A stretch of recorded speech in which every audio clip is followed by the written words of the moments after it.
Ghost in the Shell, directed by Rupert Sanders, which was based off of the original, which was directed by Mamoru Oshii. That sounds way better because I would have destroyed the pronunciation of that name. I'll admit I was kind of taken aback of Scarlett Johansson being casted, but I wasn't really truly as offended as some American fans that watched the original.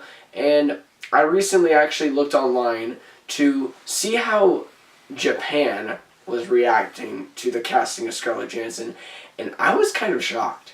Well, it was the director who went on the record. I think it was Mamoru who talked about it. Talked to Mamoru Oshii and they asked him about it, and he just said it says he didn't have a problem with the live action remake, and he said, quote, regarding Scarlett Johansson's casting, quote, "If that's not allowed, then Darth Vader probably shouldn't speak English either."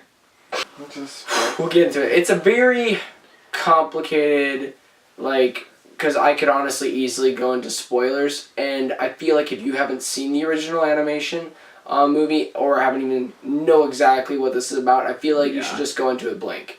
If something happens in slow motion, it happened in the original. If you like 300, you'll probably like this movie. So now that I got that out of the way, because I want you guys to be surprised by this, and I feel like I might have even actually liked this movie even more if I didn't watch the original, but I'm just glad that I did. Let's just say that. I'm glad I watched the original and then I watched this. Okay, so we're going to get into the nitty-gritty. Let's get into the positives. The first one is being Scarlett Johansson was actually a lot better than she did good. I thought she was kind of... she's not a bad actress. It's not like we're pleasantly surprised. She did good, as we expected her to. Everyone else did great too, honestly. Like, the dude who played the sidekick, I forgot his name. Bato, he was good. He was really good. I felt like also the very surprising one to me, I really liked how they did it. It's not like he was, amazing and phenomenal, but the Puppet Master, the new version, what they did,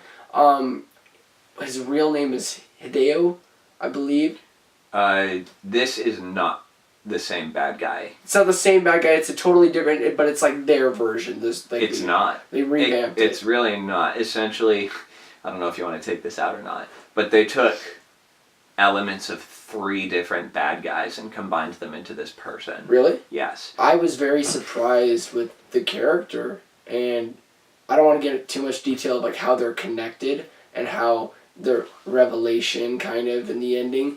It was very well done. The next positive is the only improvement, because this isn't better than the original, but the only improvement that they did that was quite spectacular was the fleshing out of Major. I felt way more compelled with Scarlett Johansson's character and the way they showed it with the script and her acting with it than they did with the animation. I'm not saying it was bad. It was great. But this was amazing. And I liked what they did. I feel like we're going to kind of agree to disagree on this, because I think the 2 majors were both were good, but they are fundamentally different characters. Oh yeah. Fundamentally different. One is very robotic. One is robotic, but shows more of a human side. It's right, because in this movie, and no, it's not really a spoiler, because they say it in the first 5 minutes, 10 minutes of this movie, is that in this movie, the Major's brain is inside of a cybernetic body, and the only human part of her is her brain. La-di-da. But in this movie, she's played she's very prone to a lot of human emotions, but still has certain tendencies and habits as the original Major from 1995. And I guess it's just I don't think either one is bad, but I do have a preference toward the original because I really appreciate how the character's behavior wasn't completely spelled out for you. It kind of asked the audience to work to understand this character a little bit. New turns, they did risks, and I liked it. I liked the risk, and I understand that some people don't, because there's just some things that people feel like they shouldn't touch or tamper with. But I think that they did a very successful job with that. And then the last thing I'll say, because I think we'll agree with the negatives definitely for this part, but the last positive I'll say is it's visually breathtaking, I have to say Yeah, it that. looks good. And then, like, there's ways that people can utilize CGI, but the way they utilized CGI in this film was very well done. The score was probably one of the best parts of the film. Like, It was good. like oh my gosh, the way they used the voices, you know, like in the original and the opening.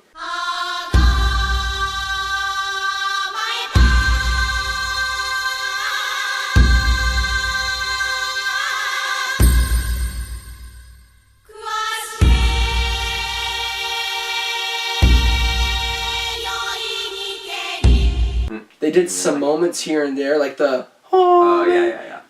the way No, you can tell he's doing some of his own thing, which is fine, but you can tell, like, okay, the guy is respecting the material.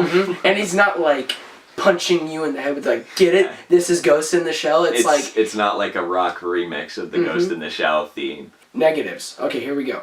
I only have 2 negatives. My words, I don't want to necessarily say they like made this movie for people who are stupid and don't understand, but they did. How you say watered down, I feel like they dumbed it down, but it didn't ruin the experience.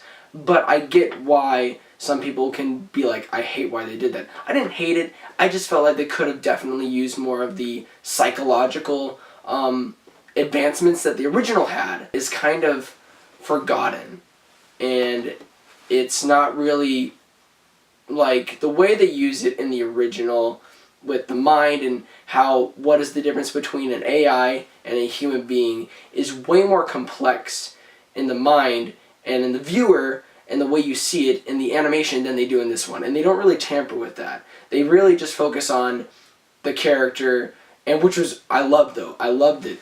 And the action, obviously, and the visuals they focused on a lot, which I was definitely predicting, but it was actually a lot more surprising and good than I thought. The action was mostly good. I just, like I said, I don't like it when movies use slow motion if it's not used to either like emphasize something.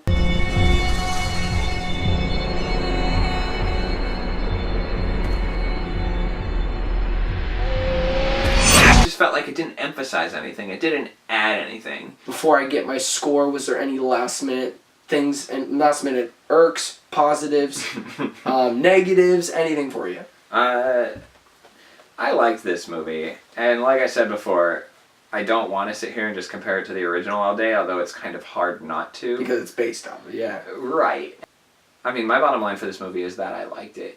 Do I prefer the original? Yeah, I do. I was just actually looking at, like, the things that I've rated top ever, and most of them are movies and shows that when they end, you're thinking afterwards. So I've noticed that I've kind of had an inclination towards material that just stimulates me on a mental level.